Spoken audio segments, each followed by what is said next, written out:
ఘటన జరిగింది. ఆయన ఒకసారి అరుణాచలేశ్వరుని యొక్క రథాన్ని చూశారు. అరుణాచలేశ్వరుడికి ఉన్న రథం అంత రథం ఇక ఏ ఈశ్వర స్వరూపానికి ఉండదు అంటారు.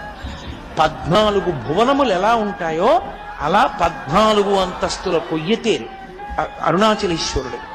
అది ప్రత్యేకించి కృత్తికా ఉత్సవానికి 8వ రోజున ఆయన నందివాహనారూఢుడై ఆ మరునాడు కొయ్యతేరు మీద వెడుతున్నప్పుడు ఆ విలాసం ఆ వైభవం చూసి తీరాలంటారు. అంత పెద్ద రథం, ఆ రథం వంక చూశారు. చూసి ఆయన అనుకున్నారు, 14 భువనములను ఏకకాలమునందు చూడలేరు, కానీ ఈ రథాన్ని ఇందుకే ఇలా నిర్మాణం చేశారు. 14 భువనములను నడిపించగలిగినటువంటి పరమేశ్వరుడే 14 భువనముల యొక్క రూపంగా ఉన్నటువంటి ఈ రథస్థితుడై ఈ లోకాన్ని నడుపుతున్నటువంటి వాడిగా రథంలో నడుస్తూ కనపడతాడు. అందుకే అరుణాచల